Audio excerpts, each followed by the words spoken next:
रिश्ता तो ठीक चल रहा था, ऐसे तो हमारा कोई दिक्कत नहीं थी, लेकिन उसको अननेचुरल सेक्स चाहिए। एक तो उसको चाहिए, जो लड़की है मेरी पत्नी मेरे साथ बैठ के ड्रिंक करे 10,000 की दारू। माँ बहन की, तू तेरी माँ के साथ रिलेशनशिप बनाता है, तेरी बहन तू रंडी की औलाद है, तू इस तरह गंदी गंदी गालियाँ थी उसके अंदर।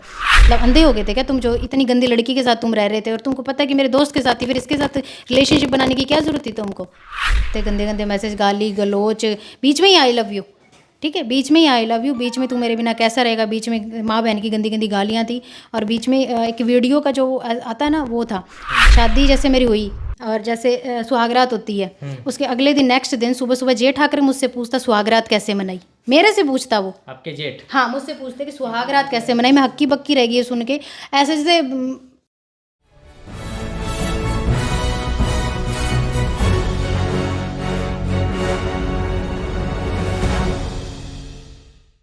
सात बंधन के रिश्तों को हम लोग शादी कहते हैं, लेकिन जब शादी में एक ट्रायंगुलर प्यार आ जाए, जहां एक प्यार को तीन तरफा देखा जाने लगे, तो ऐसी परिस्थिति में महिला को किस स्थिति से गुजरना होता है, इस कड़ी में हम आपको बताने का प्रयास करेंगे। टाइम्स ऑफ बिहार चैनल में हमारे साथ जुड़ी हुई है राजस्थान से आई हुई एक महिला। आज हम इनका इंटरव्यू कर रहे हैं और ये क्षेत्र जो है पटना का है। हम सीधे इनसे जुड़ते हैं और जानने का प्रयास करते हैं कि इसके साथ क्या समस्या है। आप अपना नाम बताइएगा। पूनम कंवर। आप कहाँ से आए हैं? राजस्थान में श्री गंगानगर जिला, सूरतगढ़ सिटी। अभी क्या समस्या आपके साथ है? समस्या ये है कि मेरे हस्बैंड ने दूसरी शादी कर ली है, मेरे को रख नहीं रहे हैं। तो दूसरी शादी की है तो फिर मेरे से शादी क्यों की भाई, मेरी लाइफ क्यों खराब की।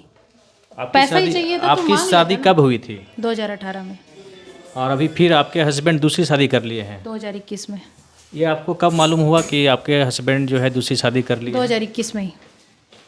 तो क्या इसका वजह क्या हो सकता है? क्या आपका जो घरेलू व्यवस्था था वह सुचारू रूप से नहीं चल रहा था या उसमें कुछ मतभेद थी? नहीं, रिश्ता तो ठीक चल रहा था, ऐसे तो हमारा कोई दिक्कत नहीं थी, लेकिन उसको अननेचुरल सेक्स चाहिए। एक तो उसको चाहिए, जो लड़की है मेरी पत्नी मेरे साथ बैठ के ड्रिंक करे 10,000 की दारू। उसने खुद ने बोला मैं 10,000 वाली बोतल आती है वो लेकर के आऊँगा, दोनों बैठ के प्याले से प्याला लगा करके पिए। तो मैंने बोला तुमको पीना है तुम पियो। तो ऐसी क्या आपके साथ उन्होंने चाहत जाहिर की थी कि हमको ऐसा चाहिए? हाँ जी, उन्होंने खुद ने बोला था, तो मैंने मना कर दिया इन सब चीज़ों के लिए। और वो बोलते थे शॉर्ट स्कर्ट्स पहनो, छोटे कपड़े पहनो। तो मैं ये इसमें देखिए एक गट्स होता है किसी के अंदर, मेरे अंदर वो इतनी हिम्मत नहीं है कि मैं ऐसे कपड़े पहन सकूँ। हिम्मत की बात भी है और दूसरी बात है संस्कारों की। सबसे बड़ी बात है संस्कारों की, कि मेरे माता पिता ने ऐसे संस्कार नहीं दिए कि मैं ऐसे कपड़े पहनूँ। हाँ, मेरे पति की खुशी के लिए जब मैं उसके साथ रही तो मैं जीन्स पहनती थी, लेकिन मेरे फादर ने बोला कपड़े वही पहनो जिससे तुम्हारा तन ढका रहे, दिखना नहीं चाहिए। तो मैं उस बात को फॉलो करूँगी भाई। कल को देखिए, आज मैं उसके साथ छोटे कपड़े पहन लेती और आप उसका इंटरव्यू करते, तो वो आपको क्या बोलता कि ये छोटे कपड़े पहनती थी और मैं इसको मना करता था। तो वो नेगेटिव पॉइंट बनता ना मेरे लिए आपकी नज़रों में। आज तक आपने छोटे कपड़े नहीं पहने उनके कहने पर? उनके कहने पर भी नहीं पहने, मैं पहनती ही नहीं हूँ। पहनते ही नहीं? नहीं पहनती। तो क्या आपके अलगाव का कारण केवल यही है? सेकंड मैरिज है ना, मेरे हस्बैंड का 2011 से कल्पना शर्मा नाम की एक कॉल गर्ल है, उसके साथ रिलेशनशिप है। कॉल गर्ल इसलिए कह रही हूँ क्योंकि मेरे पति की फ्रेंड है, मेरे पति का जो फ्रेंड है निर्मल स्वामी, उसके साथ रिलेशनशिप था। तो मेरे पति को ये पता है कि मेरे दोस्त के साथ है, तो दोस्त के साथ है ये लड़की, तो फिर अपने साथ कोई करता है क्या उस लड़की को? कोई नहीं करेगा कि ये मेरे दोस्त की गर्लफ्रेंड है, अपने साथ कर लिया। 7 साल से उसके साथ रिलेशनशिप में थे। शादी के बाद मुझे ये बात पता चली अगले दिन ही, फ़ोन्स में मैसेजेस आ रहे थे। शादी जब आपकी हुई थी 2018 में, क्या इस बात से आप वाकिफ़ थे कि आपके जो पति है उनका एक्स्ट्रा मैरिटल अफेयर जो है चल रहा है किसी महिला के साथ में? शादी के बाद उसने मुझे बताया था, जब फ़ोन पर उसके मैसेजेस आ रहे थे लड़की के, उसका पासवर्ड था और पासवर्ड में वो मैसेजेस आ रहे थे, गंदे गंदे मैसेज, गाली गलोच, बीच में ही आई लव यू, ठीक है, बीच में ही आई लव यू, बीच में तू मेरे बिना कैसा रहेगा, बीच में माँ बहन की गंदी गंदी गालियाँ थी और बीच में एक वीडियो का जो आता है ना, वो था। तो मैंने पूछा कि भाई ये सब कुछ क्या, तो उसने मुझे बताया नहीं। फिर मैंने दबाव डाला कि मैं माता पिता को ये बात बता दूँ, मेरे माता पिता को। तो उसने फ़ोन ओपन किया और मुझे सब कुछ दिखाया तो मैंने सब कुछ देख लिया, अभी क्या है क्या क्या नहीं है। क्या था उसमें जिसमें उसमें एक सोनू सूद का वीडियो है, बीच का गंदा सा वीडियो है जो उकसाने के लिए, एक हीरोइन है उसके साथ में गलत तरीके से वो सब कुछ वो दिखाया था उसके अंदर उकसाने के लिए कि मेरे पास वापस आ जाए। गंदी गालियाँ थी माँ बहन की। उसमें एक ये भी लिखा था, तेरे लिए मैं नंगी हो सकती हूँ, अपना रेप करा सकती हूँ, जो कि मेरे पास अभी भी पड़ा है, और दुनिया के तेरे दोस्तों से भी खुद को मतलब रिलेशनशिप बना सकती हूँ। वो आपको आप पढ़ लेना उसमें क्या लिखा वो सब कुछ। माँ बहन की, तू तेरी माँ के साथ रिलेशनशिप बनाता है, तेरी बहन तू रंडी की औलाद है, तू इस तरह गंदी गंदी गालियाँ थी उसके अंदर।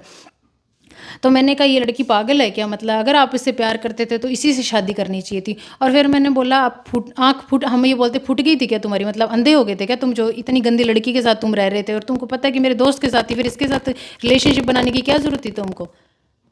तो ये सब कुछ था, इससे मुझे पता चला कि दूसरी लड़की के साथ में इनका चल रहा था। ये आपको शादी के बाद पता चला? हाँ जी।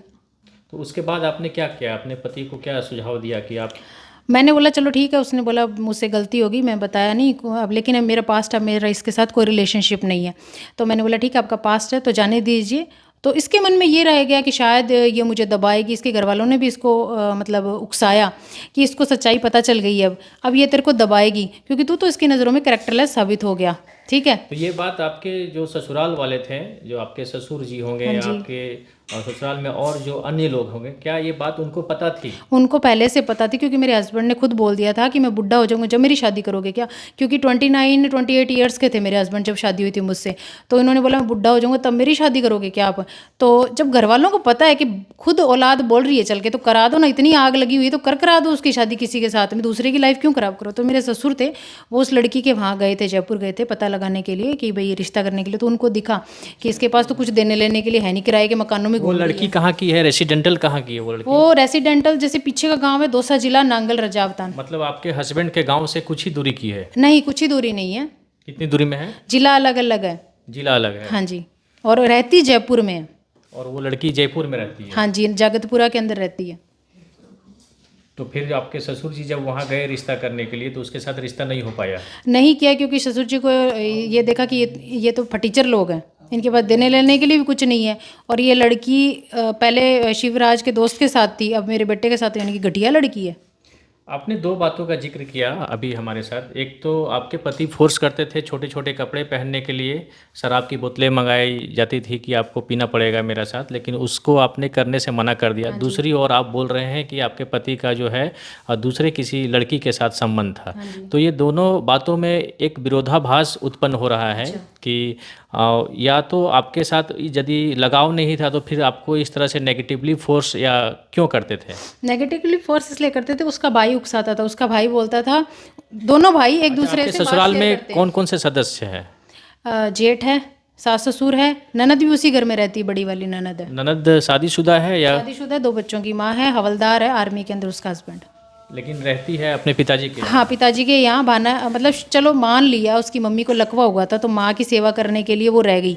आप सेवा नहीं करते थे अपने सास की? वो पहले जब मेरी शादी ही नहीं हुई थी तो मैं कैसे सेवा तो करूँगी। उससे पहले की बात है? हाँ वो पहले से रहती है, वो 1 डेढ़ साल ही अपने ससुराल में रही थी, फिर यहीं रहती थी। वो मतलब बहुत शातिर औरत है, उसी घर के अंदर अपनी छोटी बहन को ले गई, छोटी बहन को अपने देवर से शादी करवा दी उसने ताकि वो वहाँ पर काम करे, उसको काम ना करना पड़े। वो 2-2 साल में, 1.5 साल में, 3-3 साल में मायके आती थी, ये यहीं रहकर। और मुझे कोई ऑब्जेक्शन नहीं था मेरी ननद के रहने से, क्योंकि मेरा कोई भाई नहीं है, सिस्टर नहीं है, तो मैं चाहती थी कि भाई मेरे को एक बड़ी बहन मिल जाएगी। सास से कोई इतना बात नहीं करता, देखो हमारे यहाँ ननद होती है उसी के साथ खुल के बात कर सकते हैं, हंसी मजाक कर सकते हैं। आप अपने सास और ससुर के साथ कितने दिनों तक रहे ससुराल में? 1 साल मात्र 1 साल? आना जाना करते थे, 2.5 महीने, उस 1 साल में 2.5 महीने पति के साथ अगरतला भी रही हूँ मैं, सोनामुरा सिटी के अंदर। वो जहाँ उनकी पोस्टिंग था वहाँ पे हाँ ले जी, गए हाँ थे? जी, हाँ जी। तो अभी 1 साल के दरमियान में आप लोग के बीच में कैसा रिश्ता रहा? ऐसे तो ठीक था, लेकिन वो अननेचुरल सेक्स के लिए फोर्स इसलिए करते थे कि उसका भाई जो था, ये भाई ऐसे भाई भाई नहीं है, हस्बैंड वाइफ हैं, ये हस्बैंड वाइफ हैं, ये भाई भाई नहीं है, एक दूसरे के साथ शेयर करते हैं, हर बात शेयर करते हैं। तो मैंने भाई मेरी भाई के बीवी साथ तो ये किया, मैंने मेरी पत्नी के साथ ये किया तो तू भी कर। ये सब बात आप कैसे जाने कि जो भाई के साथ ये शेयर करता है? मेरे जो जेठ है, शादी जैसे मेरी हुई और जैसे सुहागरात होती है, उसके अगले दिन नेक्स्ट दिन सुबह सुबह जेठ आकर मुझसे पूछता सुहागरात कैसे मनाई, मेरे से पूछता वो। आपके जेठ? हाँ मुझसे पूछते कि सुहागरात कैसे मनाई। मैं हक्की बक्की रह गई है सुन के, ऐसे जैसे घूंघट था और ऐसे देख के हक्की बक्की रह गई, साइड हो गई। तो तेरा मेरे हस्बैंड आए तो उससे मजाक में पूछते, मतलब मजाक किया उसके साथ कि शिवे क्या किया रात को? अरे तू बच्चा है, तू मेरे पति से 2 जगह बड़ा है, तेरे को नहीं पता? ये तो बहुत ही अनौपचारिक बात आप बता हाँ रही जी, है। की है और उसके सबूत भी हैं मेरे पास।